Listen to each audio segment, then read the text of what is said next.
Hey, Dawg, your beard's looking flickin' great, my man. Thanks, Gus. I've been using the Bush Beard Wash. The what now? At Bush Beard, they know that every man with a beard is a unique beardo. And that's why they offer a wide range of products to cater to every beard's needs. Whether you have a long and luscious mane or prefer to keep it short and sharp, their products will help you achieve that perfect look.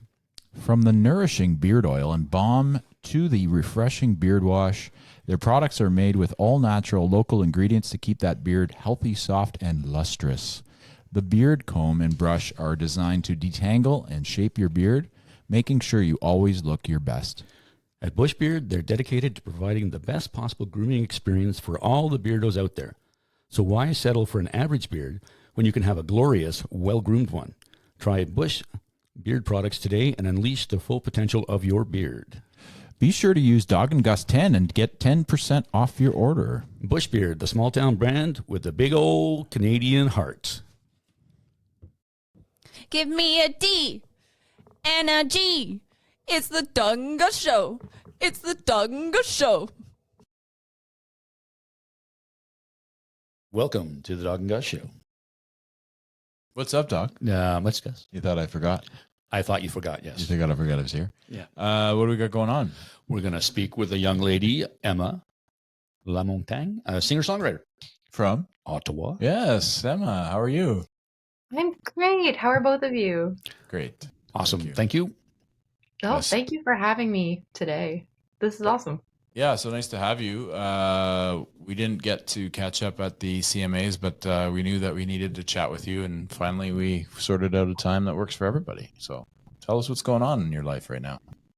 I'm releasing music, which is the thing I'm the most excited about. I took a 5-year break from releasing, and I finally just decided to not wait for everything to be perfect. And it's working out. So I'm doing acoustic songs right now. So it's guitar vocals or guitar piano, because I had a lot of feedback from fans at shows that said, hey, can you just record what you just did and give us that? And so problem presented, solution given. Very good. Yes. Excellent. Do what the people say, and usually Give the people what they want. That's right. That's the saying. And we're the people, so you better give us what we want. What we want. Where does the music come from? Where did it begin? Who was your influence? My parents neither had access to music lessons when they were growing up. So they made sure that me and my brother had music lessons, and they also had a very vast music taste. So I grew up on everything from Bon Jovi to Avril Lavigne to Billy Joel, Cher. My dad really likes Cher. Oh. So it's just all over. And then I started writing poetry, and eventually that just turned into songwriting. Makes sense. It does. Pretty good transition. Yeah, pretty good influences there too, I'd say. Yeah, I mean the Cher one is interesting but she's talented. I mean, there's no doubt. So Oh, she's amazing. The fact that she gets into those costumes at like 70 years old, I could never. That's crazy. She's been famous for like 60 years too. Yeah, since the 60s, yeah. That's so crazy, the longevity of her career. Mm-hmm. I think the same about Bon Jovi as well, how they've transcended into every decade and managed to stay relevant. I grew up having the biggest crush on John Bon Jovi as well as Richie Sambora. So they were my first celebrity crushes. Well, scratch that question. No, you didn't have that question. Maybe I did. Well, maybe. I don't know. I'll never know. That's interesting. Yeah. So what's your favorite Bon Jovi song? It's Dry County off of their Keep the Faith record. Ooh. It was a very particular song. Yes, very. Yeah. And very quick too. Like she must have known what we were going to ask her. What are you asking? I'm going to ask her about toilet paper. What? Toilet paper. She knows. Yeah. Are we talking about ply?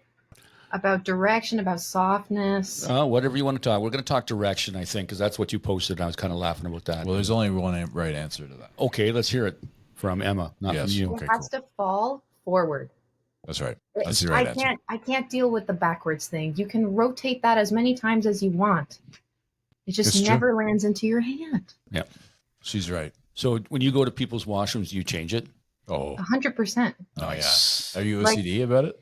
I wouldn't say OCD. It's just, it really irks me. So I try not to do it the first time I go to the bathroom. But if it's somewhere where I frequently go, I will turn it around. So it's like, how do you know Emma's been in your washroom? Well, because your toilet paper's been repositioned. True. Well, Yeah, unless it it's, also unless smells it's, insanely better than when I went in. Yeah. There you go. she's right. Again, she's killing it. There's killing it. There we go. What was the most difficult song for you to write this time? Oh, I wouldn't say difficult in terms of complexity of lyrics. I write a lot with Lynn Hanson and Terry Fernio, and both of them are lyrical geniuses, so we never really hit walls. But I have been going through this summer like some, I guess, relationship turmoils, and it's the first official relationship I've ever been in, so trying to open up about my feelings while I'm bawling my eyes out in front of two people who have had their share of heartbreaks and found their love matches was a learning experience of actually like writing about what was real to me in the moment. I don't ever write from fiction, but this has been the first summer where I really like, oh, I have to set up sessions because I have to get this out of me. Because I also really want to win a Grammy, and everybody wins Grammys after they get their heart broken. So you got to make it happen. There you go. I don't know that, but okay. Well, no, a lot of great albums have come from hurt. Oh, I'm sure. And a lot of great songs have come from heartbreak. Yeah, If not, country wouldn't exist. that's true. True. Yeah. Country music would not be a thing. I love true. New or old? I lean towards the new. I really like how it blends different genres together. I am a big fan of Russell Dickerson. I also really like what's his name? There's so many. Zach Bryan. Sam Hunt. And then Hunt's there's the other guy. I like Luke Bryan in a live concert setting. Like, I don't listen to his stuff on my playlist, but when you're at a Luke Bryan concert, you are having a great time. That man knows how to get you moving. Corn brings the whiskey, right? Well, I like his stuff in the beginning, not so much the newer stuff. I like when he first came out. That stuff I really liked a lot. Yeah. Have you listened to Zach Bryan at all? I do. I like Zach Bryan. I think he's that nice blend between what everybody loves about old country versus bringing in that newer perspective. I think it's really great. I think Post Malone is impressing me in what he's doing in country. I think it's super fun because he's not too serious about it. And it's kind of cool. You can do so much with country. Yeah, he's picked some good people to do duets with for sure. He's being very smart about it. I agree. Yeah. I'm not particular to it, but I respect the efforts that he's putting forward. Yeah. I think my favorite Zach right now is Zach Top. Zach Top's good too. Yeah. I'm all about Sturgill Simpson. That's my go-to, and that's a good one. I like him a lot. Well, Zach Top is more. He's got a '90s country influence, and I really like that. So yeah, you're a '90s country guy. Yeah, I really am. I'm like earlier than that. Well, like Dwight Yoakam. Well, that's '70s. That's '90s, '80s, late '80s, late '80s. Yeah, '80s, early '90s. Where do you see yourself musically in 5 years? Grammy-winning artist. I would really like to be established in a headlining tour that has a minimum of 5,000 to 10,000 seats. That is where I want to end up. I do want to be at a point where I can take my music into the majority of countries that have that kind of demand for live performances.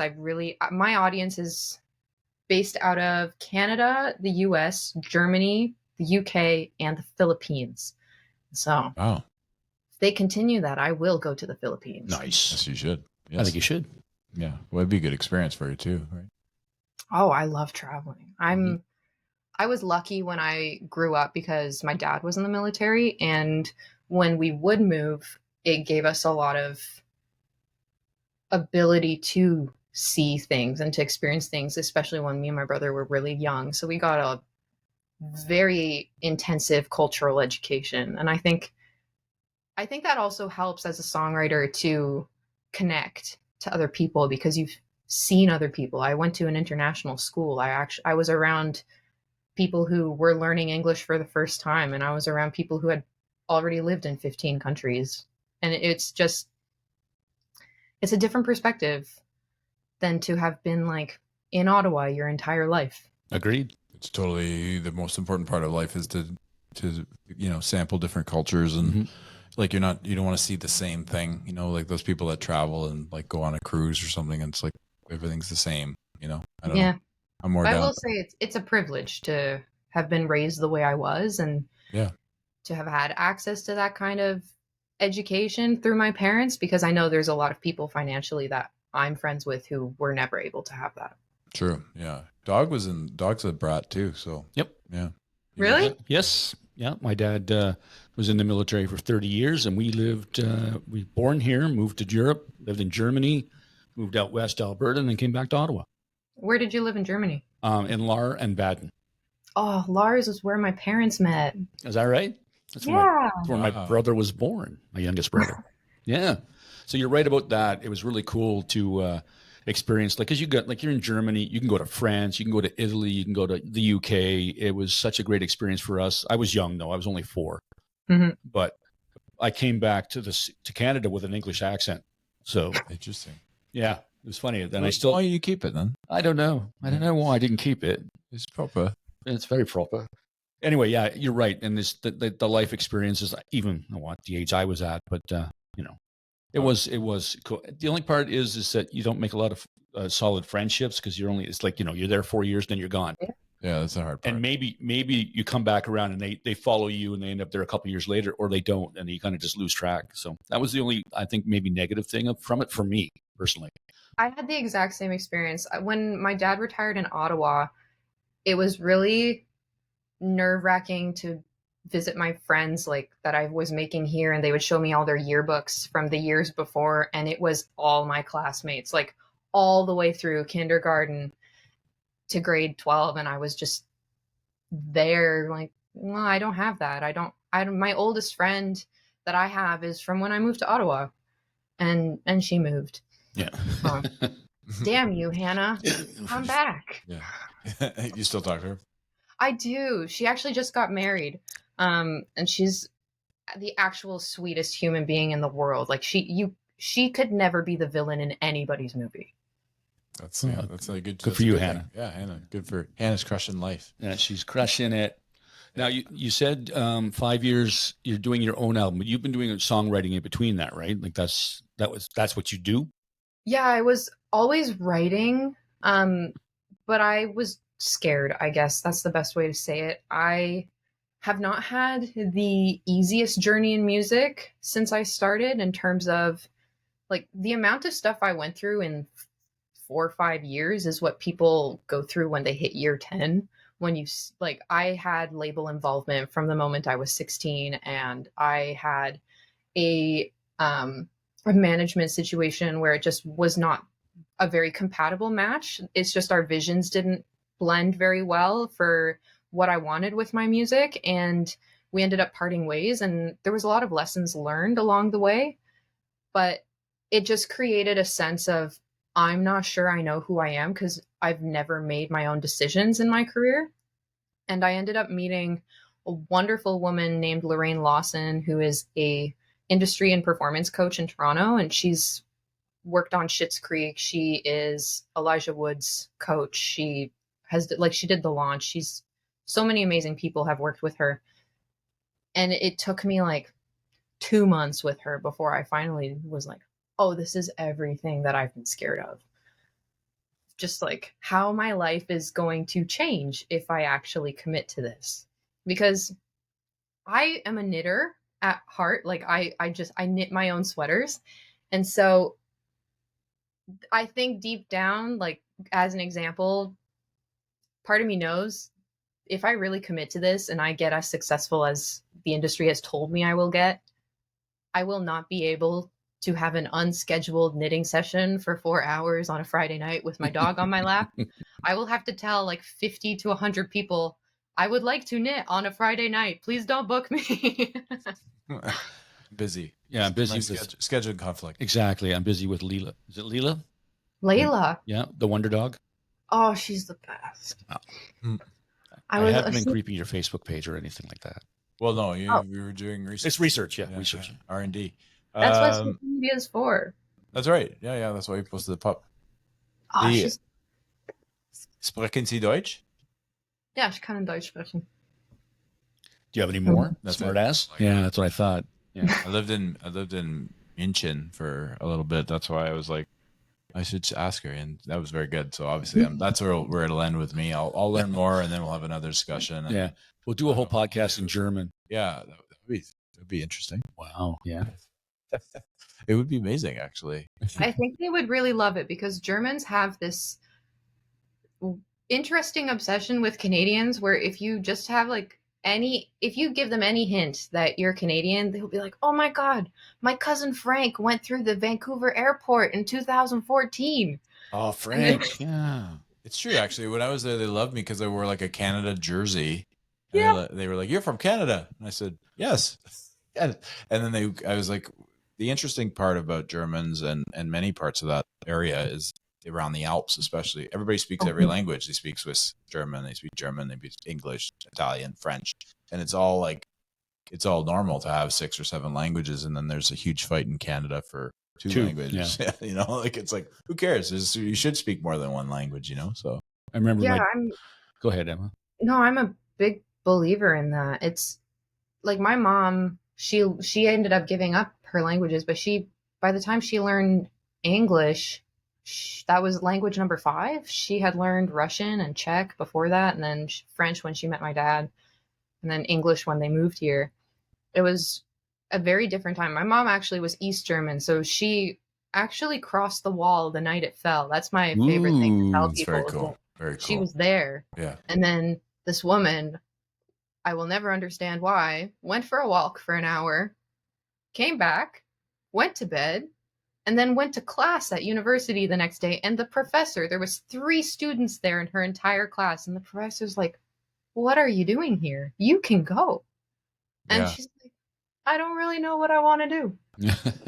Good for her. I'm sure that she wasn't the only one. It's just like, after all those years, all of a sudden it's down. It's gone. Now what do we do?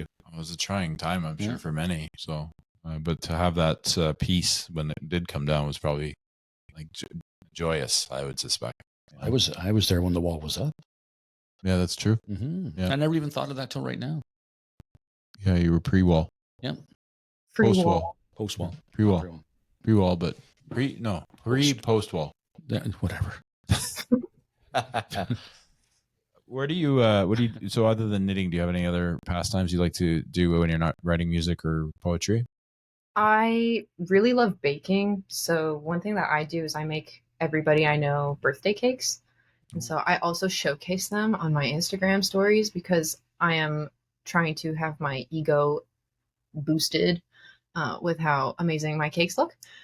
So the latest one that I made was pistachio, and I made a raspberry puree with a chocolate frosting. It was really good. And I topped it with dates and strawberries. Damn. Really, really good. Get our orders in. Well, yours passed. I'm in October. you. I'm October, so Dog's already had his in July. So now, October just set something up for me. I'm a big chocolate guy, so it works out really well. Well, let me know when the podcast has a birthday. That's true. Oh, true. Yeah. Yeah, we're coming up. Well, that's gonna be a little bit, but yeah, absolutely. What it was January, February, March. No, May. I'm not even close. No, we got a few months to go. Yeah. January, February, March. Yeah, one of those. We're not. I think it started in May. Je ne sais pas. How do you deal with creative blocks or performance anxiety? Oh, performance anxiety is a big one. I am admittedly not the greatest at handling performance anxiety. Like I'm trying to do the whole rerouting my brain to say it's excitement. Because I can't talk to anybody the day of my show. I am very focused on how am I going to eat? Like, that's my thing, is how do I get myself a meal at an enough of a time gap that I don't burp when I'm I'm on stage. So I just like, and then when I get off stage, I'm usually back to normal. But I'm not the artist who likes to be in the crowd, like at small venues, just talking to people. I will hide in a closet. Like, just pop me in a closet. Pop you out when it's time to sing. Well, so you bring out a big garbage container, wheel her out onto the stage. She pops out. Like, okay, I'm ready for my set. Yeah, can you imagine live on Elgin, like wheeling me through with a garbage? Oh yeah, that would be awkward for sure. Yeah, Slightly. Yeah, because there's not much room to hide in there. No, there's not a lot. Well, the green room is it's like right by the front stairs. Yeah, so. exactly. Everybody puts Emma. in there. Yeah. Oh yeah. It's just a little curtain. You can't really hide behind it for too long. We have. I'm a big fan of the Redbird. They've got that little green room in the back. At the back, posters. yeah. Mm-hmm. That I do love because I feel very safe hiding there. There you I go. pop out to like annoy my parents and be like, I'm not sure I should get up on stage. And they're like, you do this every time. Just get up. We're not listening to this anymore. That's part of the ritual, is just not wanting to go on stage. Yeah. Fair enough. The ritual is the pre-show ritual is to not do the show at all. Yeah. Like, figure out every possible way that I don't have to do it. But then at the same time, there's no feeling quite like being up there and making a group of like 200 people just feel the same thing at the same time. Yeah, that's great. I think that what it was explained to me the best is that you're not scared, you're excited because they're the same feeling. And it's like it kind of gave me a different mindset about public speaking and, being extroverted as I am. And you're the introvert of the group. So I am. Yeah. Yeah. It's a good yin and yang, Yin. Was your beard purple at the award show? It was. Yeah. That's quite a bold move for an introvert to pull. Right? I'm a kind of a contrast because I am introverted, but sometimes I just don't care. Well, I think it's because I was wearing a purple suit and you were like, it was one-upmanship, he thinks. Yeah. I just had to, he has that beautiful suit. She didn't remember my suit. She remembered your beard. So there's that. What can I say? Yeah. I'm sorry. You're a charmer with that. With the beard. The beard going. Yeah. Now I listened to your last album on the way here. And I really like the opening of Eulogy at a Funeral. Like, I like the line "coward when it comes to what I want." I thought that was pretty cool because that's kind of that hits me in the feels. Does it? Yeah. Yeah. Just being afraid to go out and get what you actually deserve. So I feel like I was foreshadowing my actual feelings a little bit there. There you go. Because it is something that I have put a lot of time into, a lot of journaling of one of the methods that my mentor uses is picking core adjectives to describe who you are. So these are things that you are at all times. And I have 3, which is that I'm unfiltered. I come from a German mother, so it's very hard to filter myself. I really have to stop myself from interrupting people too, because I'm like, oh, the idea is right there if I don't say it now. And then I struggled a lot because from the moment I started performing, everybody would tell me how funny I am, but I felt a lot of pressure to be funny. And I rephrased it that I'm witty. So I just like to say things in a smart way that makes people, laugh but not like, I'm not making fart jokes or anything on stage. I just want to twist the emotions of the song that I'm about to sing in a way that's humorous before I make them cry. Because I have too much guilt to make somebody cry. And then, because if they are crying, then I will cry. So it's not a very intuitive sign. And then the third adjective that I landed on was unapologetic. That I've always felt so ashamed of my quirks and what made me stand out. I'm 6'1" also, just extremely tall and weird. Like, I will make noises and talk to people in voices. And I just decided at one point, like, I'm just going to be the way I am, and not care. because how can I get my music in front of a million people who will all have individual opinions about it and can voice it openly on social media and care about every single one of those opinions? Yeah. You can't. Yeah. It's like Oscar Wilde said, hey, be yourself. Everybody else is taken. That's a great quote. Yeah. I like the one where we're all going to the same place. You're never getting out alive. You know? So just do it anyway. It's true. It's a learning process, though, right? To It learn to not take everything that everybody says to you to heart. Everybody has an opinion.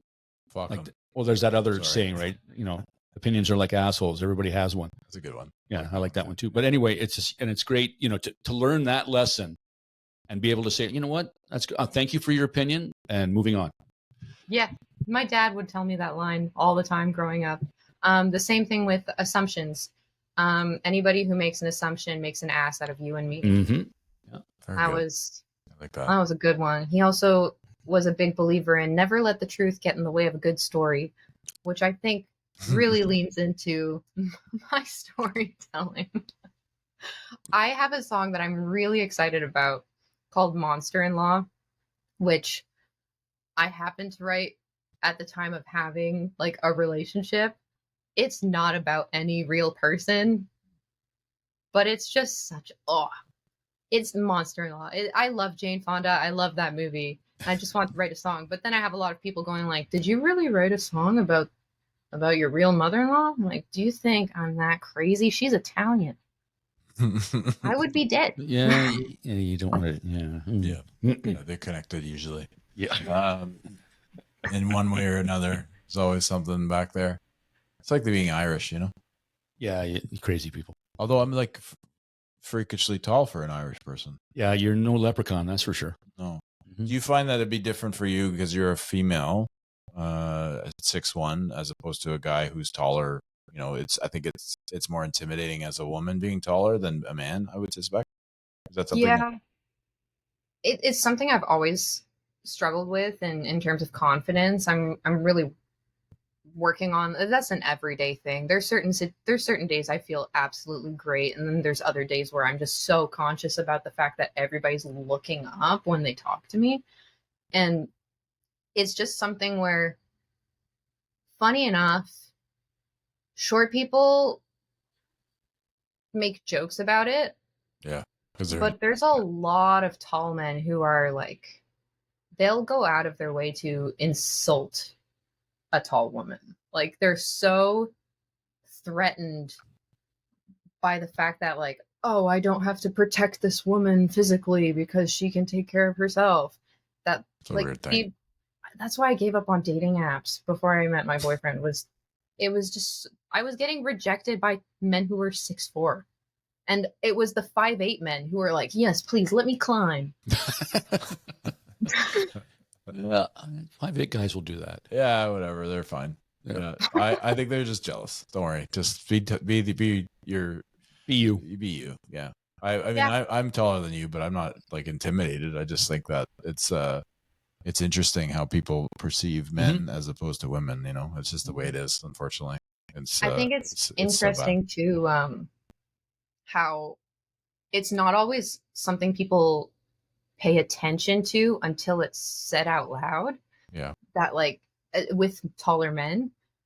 And I've had the experience where there was a person I was around for a long time, and then we were sitting next to each other, and he realized that when we were sitting, like, we were pretty equal in height, and he wasn't used to that. And he's like, "Oh, you've got a really long torso." And I was like, "You do know that I'm over 6 feet tall, Yeah, right?" exactly. Yeah, you've And known he me. starts freaking out. Like, "No, that's impossible. I would have noticed that." And he makes me stand up. And he's like, we have talked to each other standing up so many times. And he's like, "No way. How didn't I notice that?" And I'm like, "Maybe because you were drunk and high all the time." There's that. Yeah, Yeah. that affects perception. Or just tour, like when I traveled Norway, that was like a eye opener for me because I was like normal height. That's how I feel going back to Europe in general, like Germany, the Netherlands. It's nice to feel like a normal sized person. You're normal. Don't be. Yeah, you're normal. You're just you. Don't ever do that again. No, we don't say that anymore. No more. It's No gone. more. Yeah. You're perfect the way you are. Yeah. That's the way we'll say it. Listen to Dr. Phil. Yeah, he's tall too, actually. Oh. But I won't go any further on the Mhm, thing, mhm. you know. No more. Yeah. No more. How did you develop your musical skills?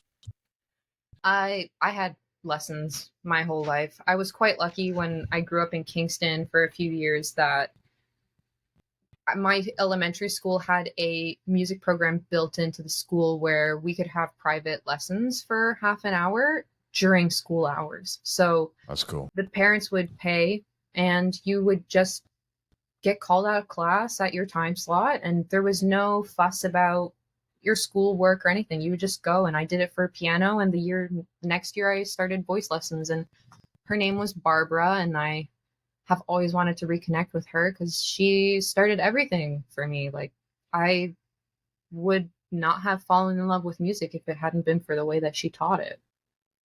Shout out to Barbara. Maybe we Yeah, can find her Barbara. on here. Yeah. Very- Barbara, very- we're looking for you. Yep. Yeah. We have a Kingston connection. We'll track her down. Is she Yeah, in Kingston? Barbara was, Yeah. I think she was Polish, and I remember distinct red hair. Oh, Redheaded an Barber, accent. Polish. Okay. I can't be She- that many redheaded Polish people. In Kingston Yeah, that's what I mean. that were teachers. Yeah, that taught music. Mm-hmm. Yeah, she Only was we had awesome. if only we had a device to figure out things. Yeah, if we had something that we could search that on. Yeah. Meow. Someday. I have wanted that. I love stalking people that I used to go to school with. Like once a year, I'll just go like, I wonder what that person's doing with their life. And it's so hard to track people down, honestly. It's like not going to a high school reunion. I love being stalked. It's my favorite. I like bean stocks. Yeah. Now I have because I'm extroverted, but I'm also I'm the youngest, so I love attention. Attention. he very much so does. Yeah. Yeah, that's why I wore a purple suit, and then Dog put on the purple beard. You know, I put it on. I just took it out of the closet and put it on. put it on. Yeah, he's got a couple different changes of yeah. He's got a couple of buttes. Yeah. I need to know, Emma, why you only put 9 songs on the album. Oh, Budget. Okay, fair enough. That's a good answer. I also think that when it came to it, I was just really struggling by the end of that project because it wasn't what I wanted. I had a great team, and I will give them all the props for that. I worked with Rob Wells, and he is still one of my dear friends.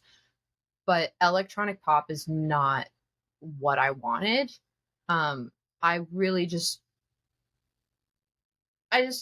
I've always wanted to do organic driven music. I always tell people I'm between the lines of like Joni Mitchell and Adele, that I have that very nostalgic, like conversational songwriting, but then I've got a big voice. And you do. I just didn't get to showcase that on that album. Fair enough. But So- you have a great voice. She does have a wonderful voice. Well, I know. I actually enjoyed the album, but now that we're not going to talk about it. Well, anymore. we can. I mean, it's still she put it out there. It's still I know. part of her. We can yeah. talk about it. Yeah. Absolutely. I'm happy to. So when does are you releasing new stuff? I am putting out my next song in September. So I think like 3rd or 4th week of September. And then I'll have another song coming out in November and a Christmas song, a nice little Carpenters cover in December that I'm really excited about. That's Carpenters. exciting. That's great. Yeah. Yeah, nice. Would you say that this album's more you, like your real you, or what Yeah. would you say? Yeah.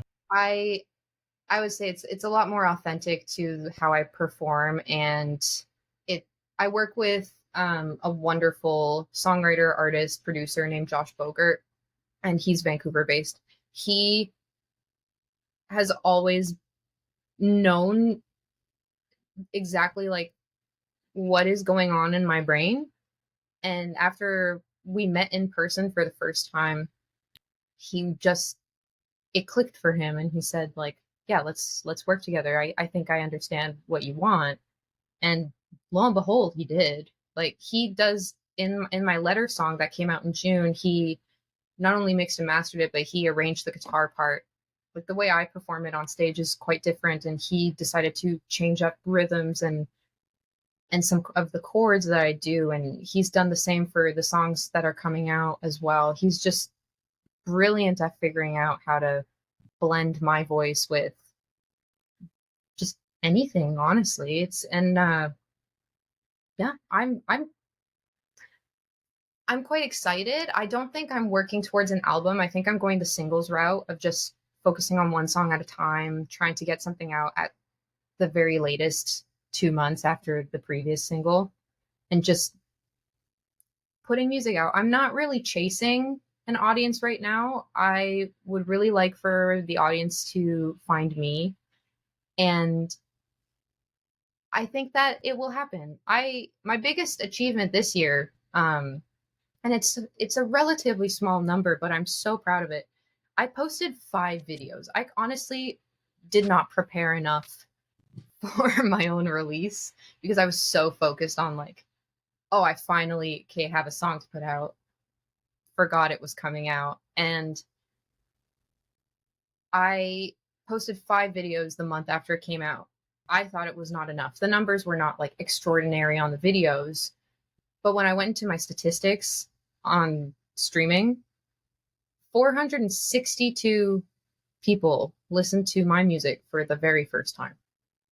That's a lot of people. Mm-hmm. It's great. That's for the first time, which means that like I was translating 50 people per video to go and search my name up in streaming, which I find very flattering. And I'm just focused on doing that. Like it's one person at a time. Yeah.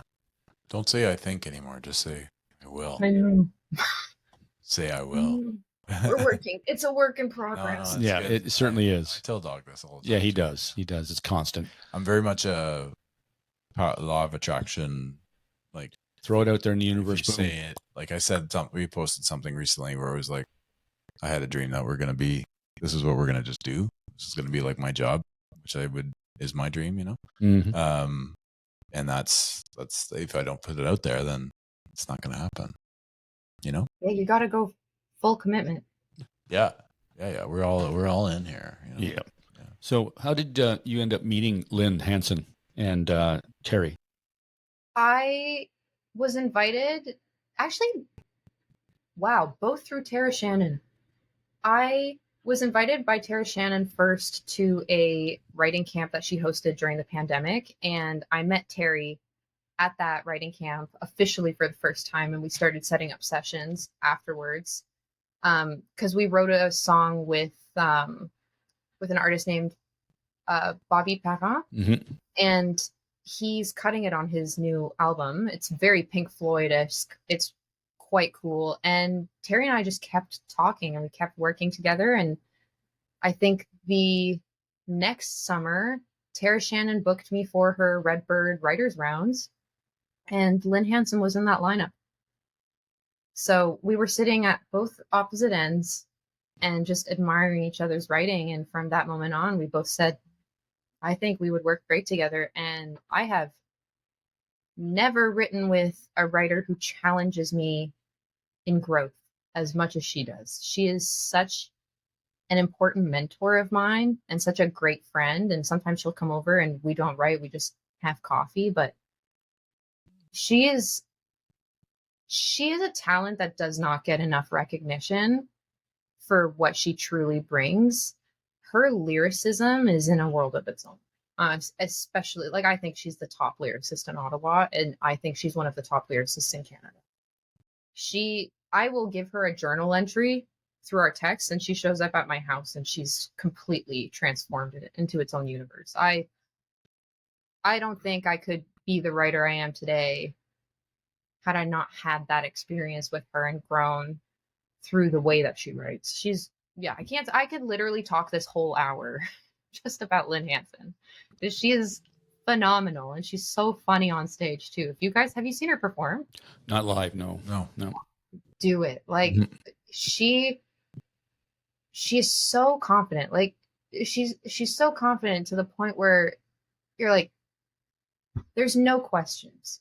Like, you don't leave that show going, oh, I didn't hear this song. Like, you just know what she provided you is an experience on its own. I've never been to a show where I felt like, yeah, like I won't go to the next one because I've seen enough. Like, every time I'm like, the stories, like, she can tell them a million different ways for the same story, and it always makes me laugh. And I just, oh my God, I love her so much.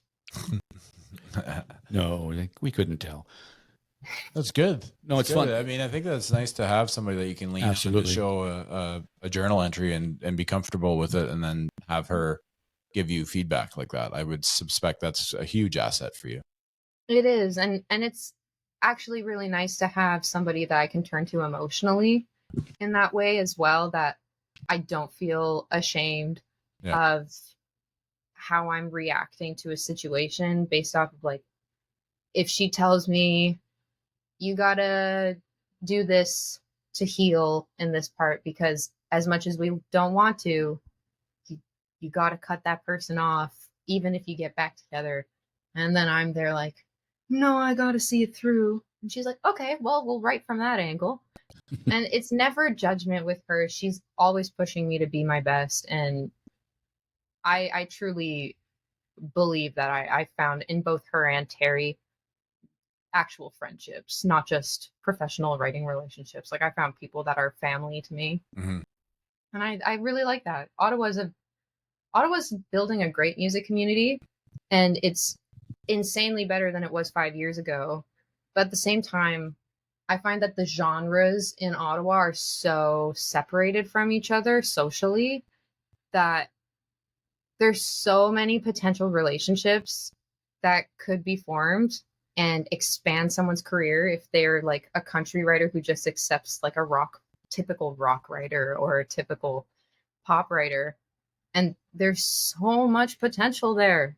But like, show up to the networking events, Yeah. people. If you watch this, like, show up to the networking events, because this is how you build Toronto in a different city, is you actually show up and you actually start building a community amongst each other. There's only so much Oh Mike and Melanie Brûlé can do if people are not willing to step forward and put their foot out there. Yeah. Agreed. It is agreed, and it's so true that I think Ottawa's like on the cusp of being something like Toronto and Montreal that could be huge, because, like you said, there's so much talent in different genres, but if you could cross it together, that would be amazing. It would be like a lightning in a bottle sort of thing, you know? It's really hard though, because we've got, like, when Sarah came down, Sarah Church, an amazing artist out Toronto area. She came to Ottawa for a show, and I talked to one of the guys from Winter, who's a rock band here, and he showed up. The lead singer of Winter showed up at the show, and he loved it. Like, he really enjoyed Sarah's show, and it's so different than what he does. And he's a singer-songwriter as well. And he was like, I really like that. And I was surprised. I'm surprised, first of all, that he came, and second of all, that he really, really enjoyed it. So yes, you're right. We do need to have that crossover. We do need different genres, like, chatting musically. Agreed 100%. Yeah. And different age groups as well. Like, Terry and Lynn are both older than me and have far more life experience than I do. And so I think that there's so much beauty in that you're blending these stages of life together, and everybody's stories.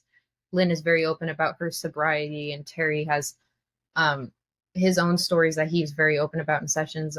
He's not a very public facing person, so I won't speak on his behalf of any of that, but there's so much that can come out in that song based off of what everybody has been through. And if honestly, like, I have a few young writers that I do enjoy working with, but the true, like, core of emotion, those songs that I get the best feedback from at live shows are really when I write with writers who have more experience than I am, because they're coming from a point of view where they've been through this like 2-5 times, like, depending on how many relationships they've had. And I'm coming at it from relationship number 1. So there's the fresh angst of a youth. And you combine that with experience of, like, yeah, like, I know that relationships can be temporary, or things can happen, and somebody can get hit by a car. And this is just how I view life at this point in my life. I think it's so important. And I said this, Oh Mike had a town hall earlier this year, and I was the only person under 30 there. And I'm like, why? There's so much that the youth can contribute as well. Like, why are you not putting work into your community? It's like, because we all live our lives online. That's true. Mm. Yep. And that could be a hindrance, but I think that things are gonna. I think things are gonna go the other way. I think it's all gonna be. It's gonna be more about relationships in person as opposed to online. Even though right now it seems like everything's like that, but nature and people, and that's what it's about. Not this magic that we're doing right now, which is fine. This is a good part of technology. That we get to have a discussion. You're at home, we're in a studio, so it's like. Or wherever you are. I don't know where you are. But you know what I I'm in mean? my studio. You're in your studio? Nice. Yeah, it's a work in progress because half of the room is now reno storage, but like this is my baby right now. I'm gonna rotate. So these are sound panels that I built with my dad. Wow. That I went to the store, I had my measurements, I told the guy at Rona, can you please cut the wood at these measurements? And my dad and I my dad did most of the work, to be fair, I'll give him that. But just like we put rock wool in them and hung them up on the wall, and now I have a vocal booth. Very cool. So I can just do everything at home that I have to with my vocals, and it's quite nice to have this. Ultimately I'm trying to make enough money with my career that I can live on my own, but this is really good. Yeah. No, and I get that. That's the tough part about the industry is the beginnings and and committing to it, and then like seeing the ability to actually live off of it. Yes. Right? Like, Yes. I would imagine a big challenge. Do you give music lessons? Is that something you do? No, I did when I was a teenager. I lasted about 4 months in that job. I don't love it because I just view music in a different way than most teachers I've met, where they're able to verbalize like, oh, this is what's happening, and I don't really consider that. So when I was trying to explain to people what the diaphragm was, they just were not getting it. I'm like, what am I not understanding here? That's not translating. But what I do love to do is I like to mentor younger artists than me who are starting out, and help them hopefully have a safer entrance into the industry than I did, and make potentially better choices in terms of people they work with or things that they choose to do, and I think it's social media as an artist can be sometimes a dangerous thing because it's so easy to be open about everything, to the point where sometimes you just start alienating your audience, because at the end of the day, your audience does not care about Spotify's wages. And so Sure. complaining about that every day when you're promoting your song, saying, please download my album on Bandcamp because Spotify won't pay me, but your fan is subscribed to Spotify because that's what they can afford. Sure. Yep. It alienates them. And so if I can like help a younger artist navigate like how to start without a manager, and to have like a more successful live show based off of the way that they interact with the audience, especially afterwards, and just little things that whatever I can give, I like that. I like to talk. I like to talk, and I prefer that in terms of like, I also come from I'm a grant writer as my day job. So that has given me a lot of tools to pass on, a lot of network connections and strategic plans that I can just share with people. Nice. I think that's an important part, though. All the stuff that you said, especially for young folks that they don't know and are going to make big mistakes. And if you can get them away from making the big ones and maybe just make a few smaller ones.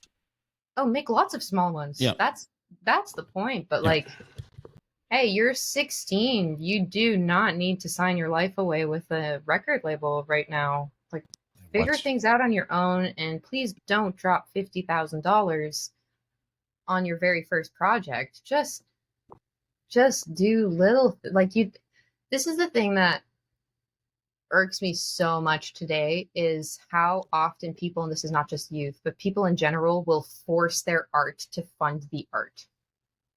And it really irks me because I'm watching artists like actually starve themselves because they need to hire the $2,000 producer.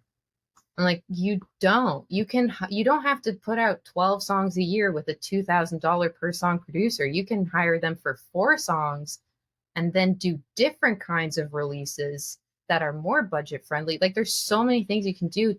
Don't get a part-time job or get a day job that lets you live a life. Like, I think that this whole like starving artist stereotype should be a thing of the past. I really don't believe our mental health should be sacrificed to make this happen. That's a different perspective for sure. It's and it's not wrong, because you should be working on your dreams when you're not working. So when you get to work to pay for the dreams to, right? You know what I mean? Mhm. So that is a good point. I mean, there's some people would say don't have a plan B, but certainly some would say a plan B is better, right? I don't And I know. wouldn't I even don't know. call it a plan B. I would No. just say that, like, you're still on plan A. You're just funding it.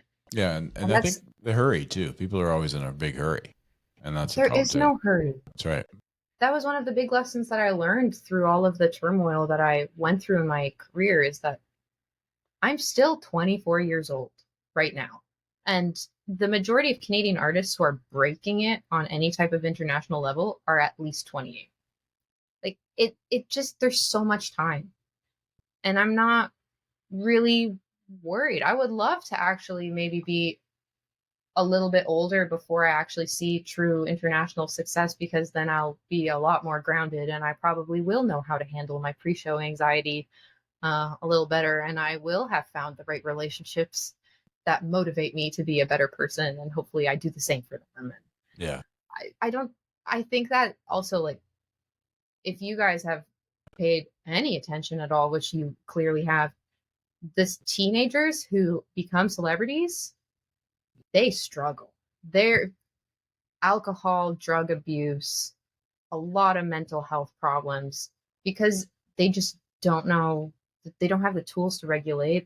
It's so much stress to put on a person to be in that position. I think that this pressure from the industry that somebody like has to be Shawn Mendes, 16 years old, on tour with Taylor Swift, like, do we really have to put a 16-year-old on an international tour in front of 50,000 people?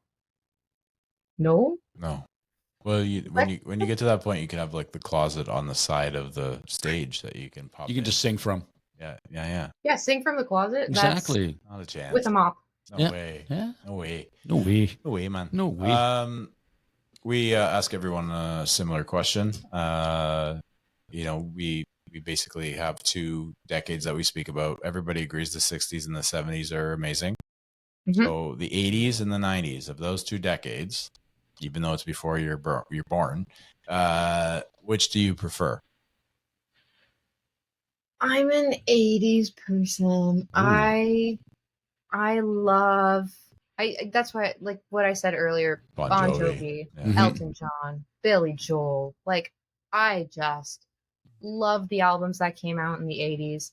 I would not trade that. Like, I honestly, I'm not a big R&B person. I love an artist who can do runs very impressively, but I find sometimes I'm just like it's when it's that the whole song, I'm like, okay, it's not my cup of tea. Mariah I Carey? find Is it that what you're getting at? Mariah Carey. That's what a you're. little bit. Man, Well, Whitney Houston had a good voice, but you're okay with that. I agree. No, it's true. It's a good point. She Mhm. makes a valid point. But I mean, I like, no 90s, really? Come on. but the production style too of like any mainstream pop song in the 90s was so forced into that, like, that same kind of drum beat and the same kind of guitar sound. Like, it's even I was sent this song Wait for You from Elliot Yasin. I don't know what his last name is, but he was on American Idol. I think he was on Daughtry's season or something, but it's like, Oh, oh, darling, Daughtry. I will wait for you. Da-da-da-da-da-da. Da-da. And if he would have had any other production on it, I think this would have literally, like, it's not an R&B song and they produced it as an R&B song. And I'm like, this is one of the best songs that I think came out of the 90s and that early 2000s blend. And it's got that same like random, I don't know how to describe it. This is my problem with like producers, is they just don't understand what's in here. That'll I come. can tell you what, I like the drum on this song, but I don't like anything else. And I really like the piano here, but I don't like anything else. Mhm. That's good. I mean, you're particular and you know your sounds. Yeah, So, you know what you like, yeah. Like I like the 90s. and I like the 80s. Yeah. So, But but we do So out of but I do the- like some 80s. we do crossover for sure. Yeah. You like So out of 90s the country. 60s and 70s, though, which one do you guys find better? 70s. 70s. Zeppelin really changed. Well, yeah, but 60s I know Stones. melting Beatles, into the 70s. Forget it. I don't like the Stones' best stuff was the 60s and 70s. For sure. Anything out, well, Well, their 80s was pretty good too. but anything after What that. about David Bowie? What about him? 70s or 80s? Which one was better? 70s. Really, eh? Mhm. Ground control to Major Tom. Tom. I just posted a video about that. Yeah. But the 80s Bowie is amazing too. Well, yeah, but it was, I don't know. I think his songwriting was better in I'm the afraid 70s. of Americans. Yeah, that's a good tune. And Let's Dance. Your Let's favorite. Dance. Yeah, that's a great. Yeah, so we beat. asked this question Hello. because we're both kind of, it's a contest, it's a competition, but it's not, because we both love aspects of both. So Yeah. 80s, I was a 90s hip hop guy, and I like the 90s grunge era. I do like that. I know a lot of it sounds similar, but the voices are amazing. The songwriting is amazing. I love Sublime. Sublime is another one that I really like. But then the 80s, the new era is very, like the new wave era is amazing. The, the Billy Joels of the world. I Yeah. love all the Billy Joels of the world. Tom Petty, like those things for sure. Like no doubt. Emma, don't hate. I love all the music. Okay, I love everything. I just want to absorb music all the time. It's great. yes, sir. I do agree. have like a question Oh God. about like, there's all of this discourse online that like since like 2012, 2015, music's been on a decline. But are there any like TikTok songs that have broken where you guys are like, oh, this is actually such a great artist? Zach Bryan, something in the orange, like that song kind of came out of the TikTok era, and then eventually I liked a lot of it, but not. I wouldn't say other than like I don't know, maybe some, but not a lot. I think that the problem is, and we talked to a guest about this before, is they can play 10 seconds of a song and then it gets like a million streams on Spotify, even though they're not really that talented. They just happen to be at the right place at the right time and put the right beat together. I don't think that and we're not downplaying generations or anything like that. I just don't think that people absorb the whole album like it's supposed to be. Sometimes Yeah, when you that's true. create a whole album, like if you listen to Billy Joel or Elton John or all those these people you spoke about before, Bon Jovi, they all had an album that started, this is how we wanted it to start, and this is how we wanted it to finish. And they had Mhm. music in between, which was telling a story, essentially, in my opinion. But I think that there's certainly talented artists. I think that they're held back by people, like you said, the producers and the higher ups, because they want to create a certain image and a certain song the way that things are going. It's been like that for a long, long time. That's why Prince walked away from he changed his name and then like got out of that contract, right? So I think that you're not wrong. There's a bunch of great artists from 2015 to now. I don't think that the music has been worse. I just think that they're held back more. Mhm. I think a lot of people got their 15 seconds of fame or 15 minutes of fame that shouldn't have. But that's just the way I feel. Yeah. But a lot of the TikTok stuff is like they're using older songs now too, though, right? Yeah. Like, all of a sudden it's like I'm hearing like Pat Benatar now, and I'm like, please don't Or do that. Stevie Nicks. Yeah, Stevie Yeah. Nicks, Pat Benatar. I'm Big hearing time. 80s stuff now, and I'm just like, please stop. But then you look at it in the positive note and it's transcendent. It's like it goes from people should hear Stevie Nicks. Yeah, I'm hoping they go that's back and do a deep she's- dive for sure. she's beautiful and amazing and gypsy woman, she's amazing. Yeah.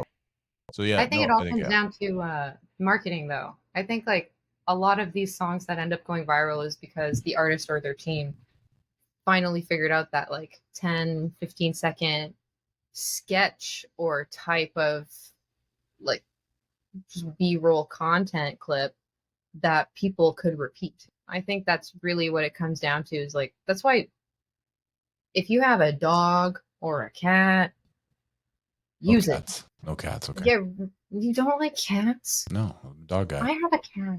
Dog. I have a tattoo of my cat. Okay. It's a really small cat. They're all that small in the beginning, bro. Yeah. No, listen, my mother has a cat, and I'm okay with that cat. But I'm not a cat person because I like dogs. Thanks. Do you have a dog I do. right now? Pretzel. Yeah. Pretzel.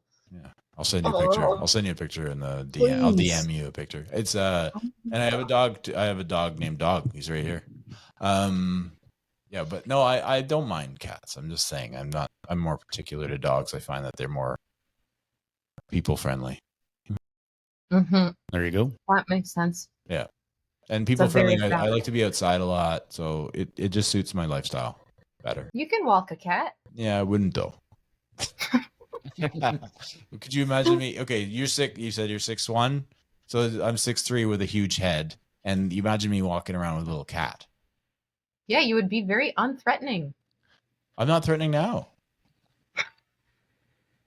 It's true. Have you seen the trend though, where it's men coming up with lines on runs to say to women to make them feel less threatened when they pass them or something? Where it's like, Oh yeah, yeah. you know, like, I used to have a great I'm line. on my way to Pilates, and Oh God, I would look at you and I'd say, "How much does a polar bear weigh?"